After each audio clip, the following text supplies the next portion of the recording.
So today we are playing Abzan Aggro, although this is probably going to be one of the last times I play this deck until format cycles around and this deck becomes good again. So before I moved off on other stuff, there's some cool stuff that I want to try. And when I played last weekend in DFW, I noticed that some of my draws, the rare ones where I had my 1 mana Confluence and my 1 Urborg, actually ended up going pretty well, so it made me want to explore that further and play more of a Andy Boswell type low to the ground Abzan aggro deck with more Confluences, more Urborgs, less planes, and just try to make the Death Dealers as good as they possibly could be and make my curve actually kind of fluid, you know, allow me to go like 2-drop into 3-drop more often with less ETB tap lands. So more of like a actual beatdown deck and less of like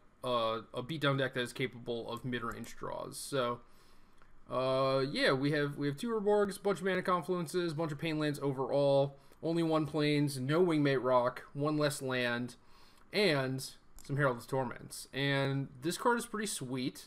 The one downside is that it is an enchantment. So Dramoka's Command kind of beats the crap out of this guy, but against decks that don't have commands, flying is obviously very, very good right now, and it's one of the reasons why people are playing like Wingmate Rock, Stormbreath Dragon, stuff like that. And Herald is a card that I think does not see enough love. So if we're playing multiple Urborgs, I thought we could try a deck with this. And since you know, we want to be a little bit more low to the ground, I felt like the pseudo haste from Herald would be a little bit better than Wingmate Rock. And it's nice that Herald on its own is just like a respectable threat, whereas Wingmate Rock, you basically need to be able to trigger raid, and that can be kind of tough when your opponents are, you know, being jerks and killing your stuff. So trying to make Herald actually pretty good, and we'll see if that works. So yeah, curve is a little bit lower. We have 4 Wardens, and Herald is effectively our 5-drop, but since we don't have any real 5s, we only have 25 land. And then the removal is switched around a little bit too. I have an Ultimate Price main deck, which is going to be real bad if I ever play against mirror matches. But I also trimmed on Abzan Charm a little bit. I'm down to 2 copies and 2 downfalls and 2 Dramoka's Commands. So less removal overall, certainly, but we have the added reach of Herald of Torment and some more threats. So I thought that removal would not be as important. You mostly just need to get something out of your way that is kind of stopping you, and you don't need to kill like every single thing that your opponent's doing. So I think we can afford to cut some removal. And then the sideboard is a little weird. I'm basically just trying some stuff.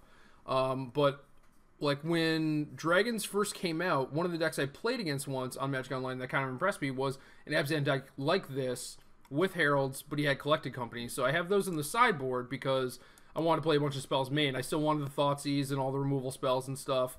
And then once you put the companies in there with all those spells, it starts looking not very great. So, yeah, we have 20 hits off Collected Company, which is on the low end. So against control decks or grindy matchups where you would bring in the Collected Companies, I also have a couple Boon Satyrs. And that puts us up to 22, which is still on the low end, but all the hits are pretty good. We're not hitting like Hidden Dragon Slayers or Den Protectors or Elvish Mystics or any of that crap. We're actually hitting some stuff that is pretty reasonable. So even on the instances where you only hit one thing, it ain't that bad. You know, you're still doing okay. So I like that idea. I think that could actually end up being pretty good where, you know, you have this board with some dudes, like maybe 1 or 2 things, they Crux of Fate you, and then you're just like, all right, company, put another couple things on the battlefield, maybe bestow something too. And then, yeah, like that type of thing just makes it so sweepers never actually slow you down. So I like that package.